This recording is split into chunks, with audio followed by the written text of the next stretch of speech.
안녕하십니까. 교과 공부 시간이 됩니다. 자, 문답식으로 풀어보는 교과 공부 오늘 9과가 되겠네요.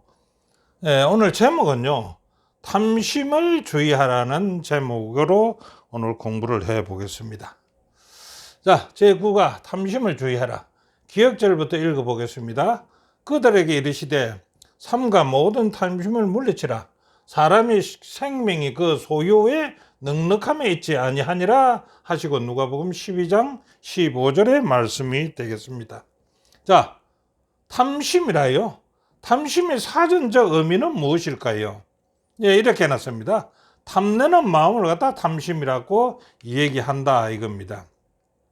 그러면요, 탐심의 사전은 그렇다면 탐심이라는 것을 정의를 한다면은 이렇게 정리할 수가 있을 겁니다. 탐심은요, 자기 것이 아닌 것, 그러니까 남의 것이죠. 자기 것이 아닌 재물과 소유에 대한 과도한 자기의 욕망이라고 정의할 수가 있다라는 겁니다. 그럼 그 탐심의 원인은 어디서 나올까요? 탐심의 원인은 디모데전서 6장 6절에 보니까요, 그러나 지족하는 마음이 있으면 경건이 큰 유익일 거다. 이 탐심의 원인은요, 자기가 지족하는 마음이 없기 때문에 나온다 이겁니다. 이 지족이라고 하는 무엇입니까?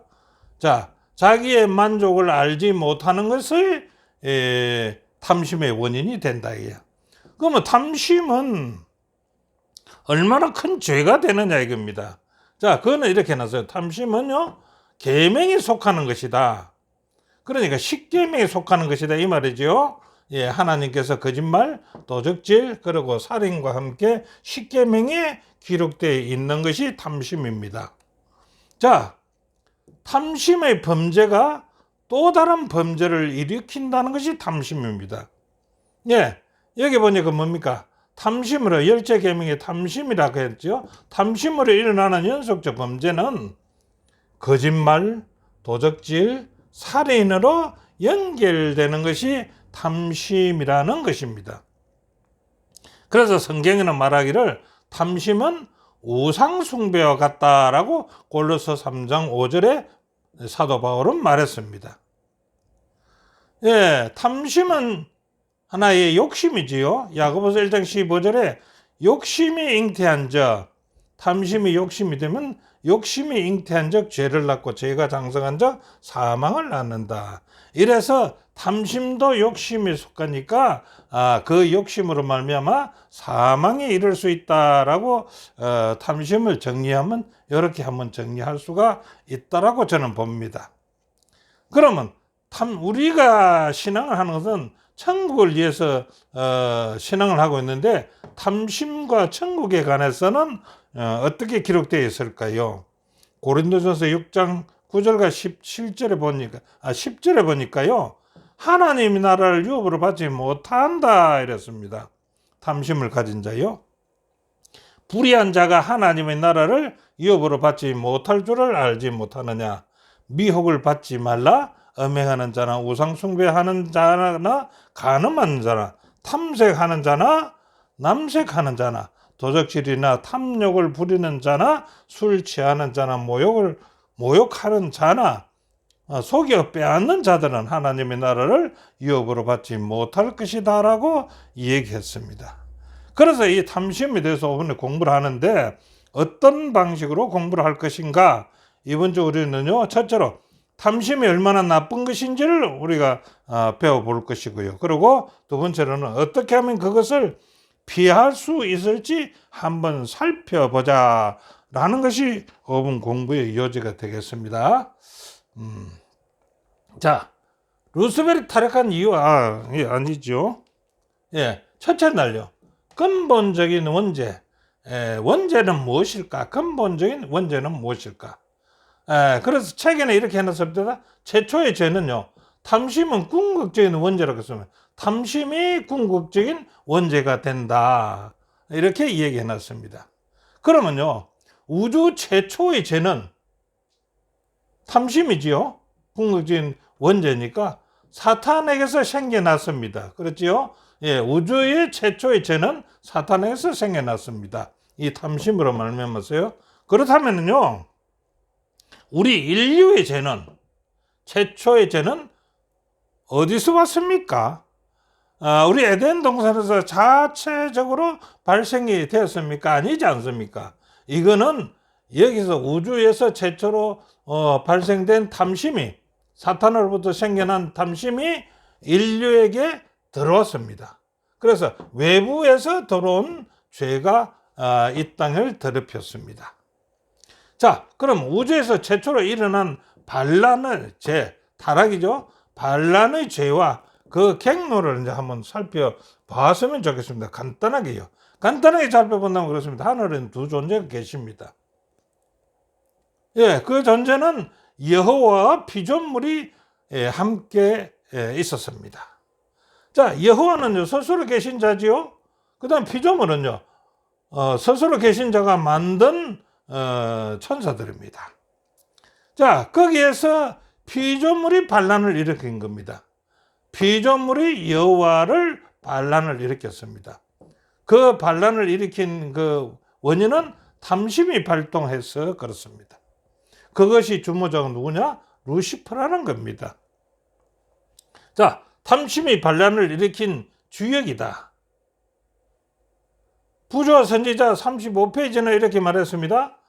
하늘 피조물 중에요, 최고의 영광을 누리면서도 그는 자기의 지혜에 만족하지 않고 감히 창조주만이 받을 존경을 탐냈습니다.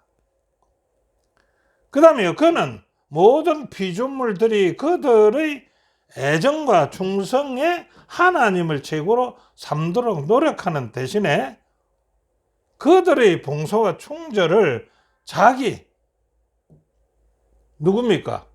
사탄이 자신이 받으려고 노력했던 것입니다. 자, 그 세 번째는요, 이 천사장은, 루스벨 천사장은 무한하신 아버지께서 아들에게 부여하신 영광을 탐냈습니다. 그리스도만이 가지신 대권을 갈망하였던 것이 루스벨입니다. 그것이 이사야 14장 12절부터 14절에 있는 성경의 말씀을 이렇게 해석을 해 놓았다고 볼 수가 있겠습니다. 자, 성경의 탐심은 어떤 죄라고 말할까요? 성경에서 탐심을 어떤 죄라고 얘기하느냐? 이 앞에서 살펴본 같이 10계명 중 하나입니다. 출애굽기 20장 17절에 어떻게 했으면 내 이웃의 집을 탐내지 말라라고 했지 않습니까? 내 이웃의 아내나 그의 남종이나 그의 여종이나 그의 소유나 그의 낙이나 물은 내 이웃의 소유를 탐하지 말라라고 우리 성경에는 기록해 놨습니다. 그 다음에요, 두 번째는요, 탐심은 우상숭배와 같다라고 했지요. 바울은 이 탐심이 우상숭배라고 말한 게 두 번이나 했다는 겁니다. 탐심을 우상숭배와 동일시 했고, 피조물을 창조주보다 더 경배하고 섬기는 것은 죄라고 말했습니다. 자, 루스벨이 타락한 이유와 우리의 교훈을 한번 살펴볼까요? 타락한 이유는 앞에서 살펴봤다시피 루스벨은요, 자신의 지위에 만족하지 않음으로써 시작된 것이 확실합니다. 자, 그러면 우리에게 주는 교훈은 무엇입니까? 우리에게 주는 것은 루스벨이 탐심을 우리에게 주는 교훈은 자족하는 마음은 있어야 되겠죠. 자족하는 마음. 우리를 탐심으로부터 보호해 준다는 겁니다. 자족하는 마음이 있으면 탐심에서 우리를 보호해 주실 것이다. 자, 성경에는 디모데전서 6장 6절 7절에는 이렇게 말했습니다. 그러나 지족하는 마음이 있으면 굉장히 큰 이익이 된다고 했죠. 우리가 세상에 아무것도 가지고 온 것이 없는데 또한 아무것도 가지고 가지 않아야 할 것이다. 그러니까 탐심을 부리지 마라라는 얘기가 되겠지요. 그래서 우리는 지족하면은 우리는 탐심에서 해방될 수가 있다라고 할 것입니다. 자, 여기 보니까 지족과 자족이라고 이렇게 이제 다른 걸로 써놨는데 이거 너무 염려 안 하셔도 됩니다. 자족이란 말은요, 스스로 자자 아닙니까? 자기가 만족하는 것, 그 다음에 지족은요, 자기가 만족하는 것을 알면, 그 만족을 알면은 탐심이 생기지 않는다. 자기가 스스로 만족하면 탐심이 생기지 않는다. 이 얘기입니다. 자, 천사정이 타락한 이유, 각시대 대정토 494페이지에 있는 말씀이 되겠지요. 루스벨은 하나님께서 당신의 피조물들의 사랑과 충성의 첫째 자리를 차지하시도록 하기 위해 노력하는 대신에 그들의 봉사와 경배를 자기가 받고자 노력하였다. 그리고 그 천사들의 군주 루스벨은요, 하나님 아버지께서 당신의 아들들에게 주신 영예를 탐한 나머지 오직 그리스도께서만 행사하실 수 있는 큰 권세를 동경하였다라고 했습니다. 그 다음에 그 저자는 우리에게 이렇게 교훈합니다. 자기의 것이 아닌 것을 탐하는 마음이 루스퍼로 하여금 죄를 짓게 했다는 점에서 탐심은 근본적인 원죄이며 우리가 피해야 할 매우 심각한 죄다. 이렇게 말씀했습니다. 우리는 탐심을 피해야 되겠습니다. 자, 둘째 날을요. 탐심의 성경적 사례 첫째 사건을 이제 얘기해 줍니다. 이 탐심으로 말미암아서 벌을 받는 첫째 사례. 진영 내외에 저주받은 물건입니다. 이는 어떤 사건입니까? 우리가 잘 아시죠. 여호수아에 나오는 아간의 얘기가 되겠습니다. 자, 이 얘기를 하려면 대충 그 줄거리부터, 사건의 줄거리부터 좀 말씀을 드려야 되겠는데, 그 줄거리가 광야에서 가나안까지의 여정입니다. 자, 이스라엘 백성들이 애굽에서 출애굽해가지고 광야에 나가지고 40년 동안 방황하고 돌아다녔습니다. 자기들의 목적일 가나안이었었는데 가나안을 40년 동안 들어가지 못하고 방황했습니다. 이제 방황을 마치고 마침내 약속의 땅에 들어갈 때가 되었습니다. 그런데 그때의 시기가 우기였다는 겁니다. 우기였으면 요단강을 건너야 되는데 요단강이 아주 범람한 시기가 됐다 이겠죠. 그 우기였음에도 불구하고 이스라엘 백성들은 어떻게 건넜느냐 얘기입니다. 그 우기에 그 요단강이 넘치는 그런 경우에 어떻게 건너겠느냐. 자, 극적인 기적을 통해서 그 물이 넘치는 그 강을 마른 땅을 밟고 요단강을 건너갔다는 겁니다. 이 사건이 얼마나 인상 깊었던지요. 그 주변에 있는 모든 나라들이, 그러니까 가나안 땅에 있던 모든 이방의 왕들이 이 사실을 보고 가슴이 녹아내렸다는 겁니다. 그래서 가슴이 녹아내리고 이들이 온다는 것은 알고 저가 좀 준비한 것이 있는데 그 전의를 상실하게 되었다. 여호수아 5장 1절에 있는 말씀입니다. 이렇게 이스라엘 백성들이 대단한 극적인 기적으로 말미암아서 요단강을 마른 땅으로 밟고 건너서 이제 가나안 땅에 들어갑니다. 그런데 가나안을 정복하는 과정에서 만난 첫 번째 큰 장애물이 있었는데 그 장애물 우리가 알다시피 여리고성이었습니다. 이 여리고성을 이제 앞에 두고 보니까 얼마나 놀랐겠습니까? 저 성을 어떻게 우리가 밟고 전진을 해야 되느냐 하는 것이 문제였지 않겠습니까? 근데 그것을 갖다가 함락시켜야 되지 않습니까? 근데 함락을 시킵니다. 어떤 방법으로요? 여호수아가 아무리 생각해봐도 그건 함락을 시킬 수가 없다고 생각했는데 하나님께 기도하니까 하나님께서 그 방법을 가르쳐 줍니다. 그래서 저것들이 싸우지 않고 그 여리고성을 함락시켜서 그 놀라운 승리를 얻게 됩니다. 그런데 그 승리를 얻은 후 상황은 정말 좋지 않는 방향으로 흘러가게 됐습니다. 그 좋지 않은 상황은 어떤 상황입니까? 자, 여리고를 함락하고 나니까 그 앞에 또 다른 성이 있는데 그 성이 뭡니까? 아이성이었습니다. 그래서 아이성에는 이 큰 성을 우리가 물리쳤는데 그 아이성쯤이야 문제가 없지 하고 저거가 자신만만해가지고 군사들도 다 데리고 가지 않고 조금만 데리고 가서 아이성을 쳤습니다. 근데 대실패를 했거든요. 대참패를 했습니다. 그 참패를 하고 나니까 어찌 됩니까? 이 백성들의 이제 사기가 완전히 꺾입니다. 여호수아는 지도자로서 어떻게 할 바를 모르고 어째서 우리가 이 아이성에서 이렇게 참패를 당했을까? 원인 분석을 하고 하나님께 기도를 합니다. 기도를 하니까 하나님께서 그랬어요. 너가 여리고 성에 그는 처음 얻는 것이니까 전부 다 하나님 내 것이 아니냐. 근데 그걸 갖다가 너가 도둑질한 게 있네. 그것 때문에 너가 그랬다 이거지. 즉 말해서 여리고 성의 전리품 문제로 말미암아서 하나님께 다 바쳐야 되는데 그걸 갖다가 개인이 가지고 갔다. 누굴까 하고 이제 하나님 어떻게 하면 됩니까? 이런 게 제비 뽑아라 이게.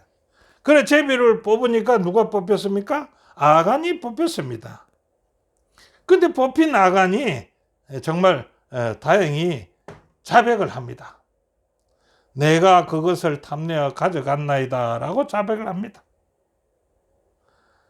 자기 자신을 완전히 잘못을 인정했으니까 그것은 그 죄를 물어야 되지 않겠습니까? 그래서 그 죄를 물은 것이 뭡니까? 돌로 쳐서 돌무더기가 되게 했습니다. 그것을 일컬어서 우리는 아골골짜기라고 얘기합니다. 그런데 여기 아간이 개인적으로 하나님의 물건을 손을 댔는데 개인적 벌이 아니라 어떻게 했어요? 공동적 벌을 받았다는 겁니다. 아이성에 가가지고. 그럼 왜 아간의 죄가 온 이스라엘에게 영향을 미쳤나 이겁니다. 그런데 우리 하나님은요, 하나님 앞에서는 이스라엘의 유기적 전부가 공동체라는 겁니다. 우리 유기적 공동체에 대해서 우리가 잘 아실 겁니다. 특별히 군대에 갔다 온 분들은 잘 알 겁니다. 자, 아간의 사건으로 이런 사항에 대한 여호수아의 고민이 생겼습니다. 자, 이제 아간은 해결했는데 아간이 해결되고 나서라도 이 사건으로 말미암아서 앞으로 이르러 올 사항에 대해서 여호수아는 고민했습니다. 그래서 여호수아 7장 9절을 보니까 가나안 사람과 이 땅 모든 거민이 이를 듣고 뭐를 듣고요? 아이성에게 졌다 하는 그 소리를 듣고 우리를 둘러싸고 우리 이름을 세상에서 끊으리니 주의 크신 이름을 위하여 어떻게 하시려나이까 라고 기도를 합니다. 그러니까 뭡니까? 이제 그들이 우리를 얕보고 하나님도 얕볼 거 아닙니까? 우리가 어떻게 해야 될까요? 라고 하나님께 기도를 드는 겁니다. 이것을 교과 해설에는 하나님께서는 이 성리들을 통해 주변 나라들에게 당신의 백성들 가운데서 행하시는 여호와 하나님의 능력을 나타내는 증거가 되어야 했던 것이다. 그러나 IS의 굴욕은 하나님께서 계획하신 증거의 효력을 약화시켰다는 겁니다. 그래서 여호수아는 하나님께 기도를 했던 겁니다. 자, 탐욕의 무서운 결과, 아간을 파멸시킨 무서운 죄는 모든 죄 중에 가장 흔하고 가장 갱히 여기지고 있는 탐욕에서 기인되었다. 다른 죄들은요, 조사하여 행벌하는 반면에 열째 계명을 유린한 죄는요, 좀처럼 비난조차 받지 않는다. 이 죄가 얼마나 흉악하며 그 결과가 얼마나 무서운 것인가에 대해서는 아간의 역사에서 우리가 배울 수가 있다라고 얘기했습니다. 이게 탐욕이라는 죄가 얼마나 무서운가를 우리는 아간으로부터서 배웠을 것입니다. 그래서 저자는 교훈에서요, 아간은 탐심에 이끌려 하나님께서 절대 하지 말라고 한 일을 행함으로써 이스라엘 온 나라에 불명예를 가져왔다. 우리도 같은 실수로 범하지 말아야 할 것이라고 우리에게 교훈을 주고 있습니다. 자, 셋째 날요. 탐심의 성경적 사례 두 번째입니다. 탐심의 성경적 사례 두 번째는 누가 나오니까? 유다가 나옵니다. 네, 이 유다는 가룟 유다지요. 예. 자, 특권받은 가룟 유다의 뒷얘기를 한번 해보겠습니다. 예. 예수님의 12제자 중에 한 사람으로서 재정을 담당하는 특권받은 예수님의 제자 중 한 사람입니다. 가룟 유다가요. 예수님을 위한 나사로 집의 잔치 때에 이 유다는 마리아의 항유 사건에 대해서 반응을 한번 보였는데 뭐라 했습니까? 그 향유 300데나리온에 받겠는데 그거 팔아가지고 가난한 데를 주면 좋지 하는 말을 했습니다. 그 말이 진심이었을까요? 근데 자기는요, 예수님을 은 30에 팔려고 계획했던 거 아닙니까? 왜 팔았어요? 그래서 예수님 십자가에 달려서 돌아가시게 됐고, 이것을 본 유다는 후회하고 자살하는 행위까지 갔지 않습니까? 마태복음 26장 24절에는요, 이렇게 된 유다를 보고 말씀하시기를 차라리 이 세상에 태어나지 않았으면 참 좋을 뻔한 사람이다. 누가가요? 가룟 유다를. 자, 그래서 이 탐심은 유다를 배반자로 만들게 되었습니다. 유다의 탐심은요, 성경에 기록된 가장 비극적인 얘기 중에 비극적인 얘기의 주인공이 누구라고요? 가룟 유다였습니다. 예, 그래서 이 가룟 유다를 말해서 흔치 않는 특권을 누렸음에도 그렇게 악한 일을 한 이유는 무엇일까요? 뭐 이유가 있을 거 아닙니까? 이것을 누가 말하겠습니까? 시대의 소망에서는 이렇게 이야기합니다. 시대의 소망 716페이지. 유다는요, 크신 선생님을 사랑하였습니다. 그분과 함께 있기를 간절히 사모했습니다. 그는 자기의 품성과 생애가 변화되기도 바랐고요. 자기 자신을 예수님과 연합함으로써 그 같은 경험을 하고 싶어 했습니다. 구주께서는요, 유다를 거절하지 않으셨습니다. 그렇지요? 그분은요, 12 중에 한 자리를 유다에게 주었습니다. 예수님께서는 유다에게 전도 사업을 하도록 위탁도 했습니다. 예수님께서는 유다에게요, 병자를 고치고 귀신을 쫓아낼 능력도 주었습니다. 그러나 유다는요, 자기 자신을 그리스도께 완전히 복종시키지 않고, 시키는 경지에 이르지 않고 배반하고 말았던 것입니다.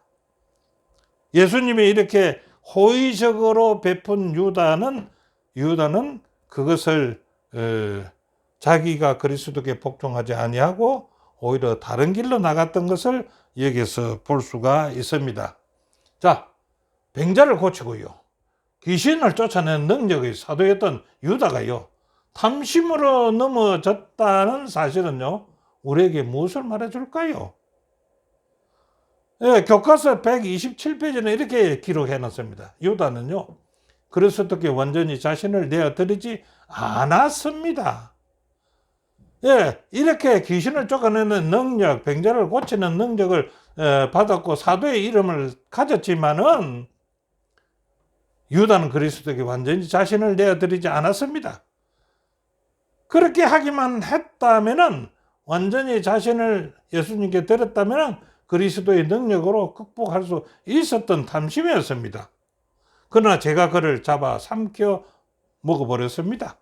우리 가운데 이런저런 것에 대한 탐심으로 인해서요, 투쟁하지 않는 사람이 어디 있겠습니까?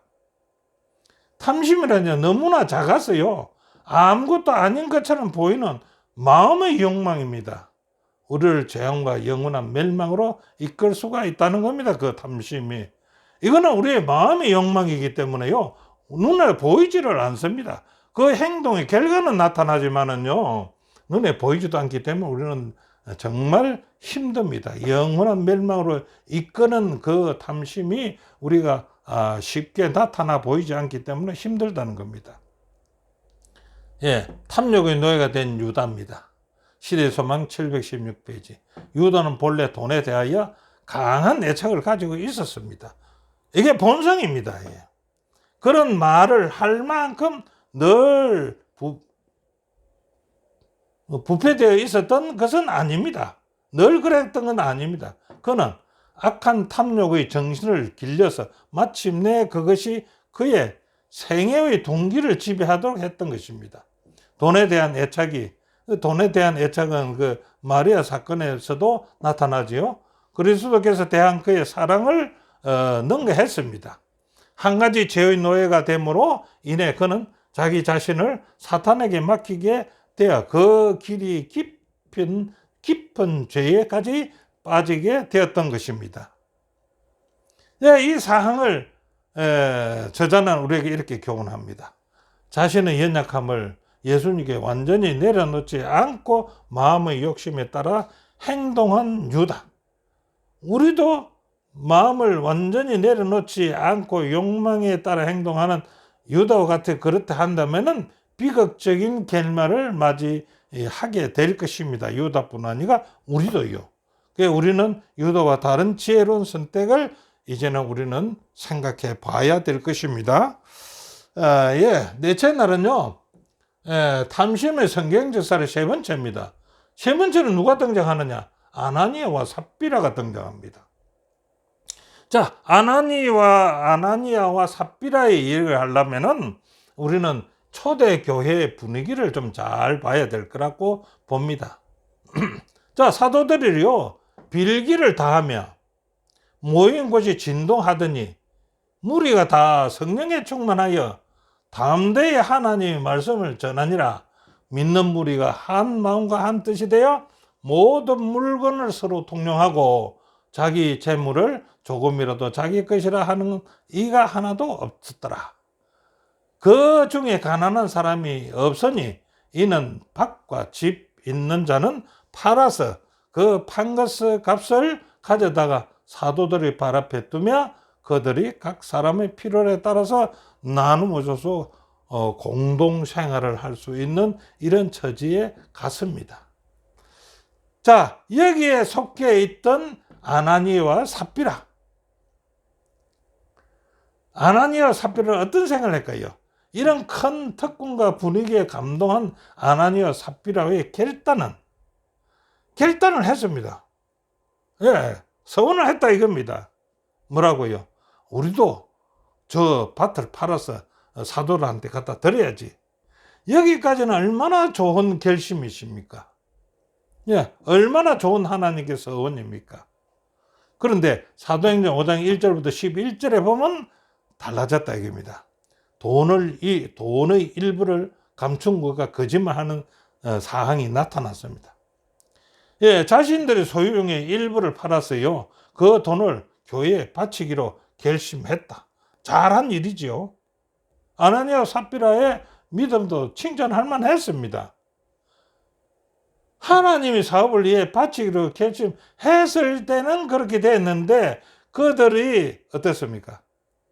그 밭을 팔고 돈을 손에 쥐고 보니까 그 마음이 진실했던 마음이 진실하지를 못하게 된 것이 여기 3번입니다. 밭을 팔아 돈을 손에 쥐고 보니 그 마음에 탐심이 일어났던 것입니다. 그래서 우리도 이런 경우를 많이 겪지 않습니까? 11금을 잘 드려야 되겠다 싶어서 하나님께 서원을 했는데 서원하고 나서 11금이 많이 들을 수밖에 없는 그런 수익이 왔을 때는 우리가 그것을 어떻게 할까 하고 한번 고민한 때도 우리는 있지 않겠습니까? 자, 그 다음 이 사건을 성경에 기록된 이유가 뭘까요? 이 아나니아 삽비라를 좋은 사항도 아니고 이거 기록한 이유가 있을 거 아닙니까? 그 이유는 한번 보겠습니다. 사도행전 5장 11절에 보니까 온 교회와 이 일을 듣는 사람들이 다 어째요? 크게 두려워하더라. 우리도 두려워할 수밖에 없지 않습니까? 부부가 한시에 다 죽게 됐는데 그 상황을 보니까 우리도 뭘 잘못하게 되면 저렇게 되는 것 같다고 두려워할 거 아닙니까? 근데 초대교회에 들어와야 되면 큰일 나지 않습니까? 이제 막 이제 부흥하고 있는데, 자, 그래서 11조와 각종 헌금을 잘 드리도록 경고하기 이함일까요? 예, 너희들이 아나니아와 삽비라의 사항을 보지 못했느냐? 너희들은 11조와 각종 헌물을 잘 들어야 되지. 그렇지 않으면 아나니아와 삽비라와 같은 일이 당할 수 있을 것이다 하는 그 경고를 위해서 기록했을까요? 아니겠지요.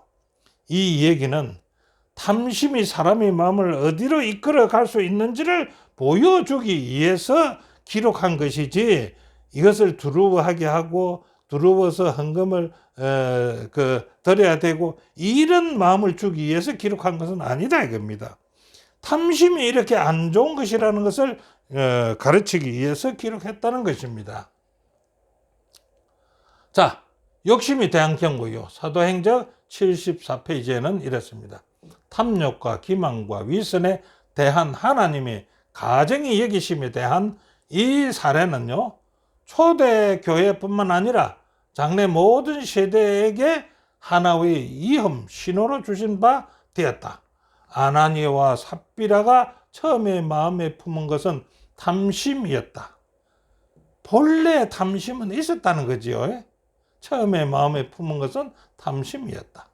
저희가 주님께 약속한 것의 일부분을 자신들을 위하여 보류하여 두고자 한 욕망 때문에 그들은 기망과 이선을 행하게 되었다는 것입니다.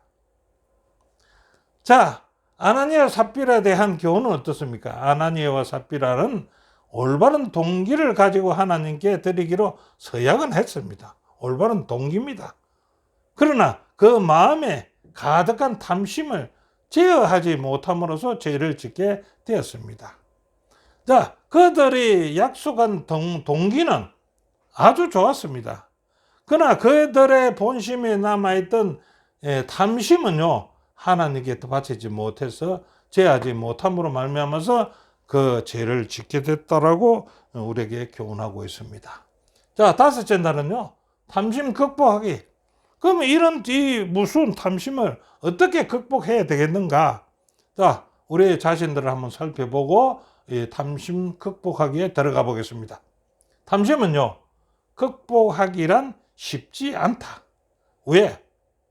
이 탐심은 극복하기 쉽지 않다고 이게 교과에서도 그렇게 얘기했습니다. 왜 그럴까요?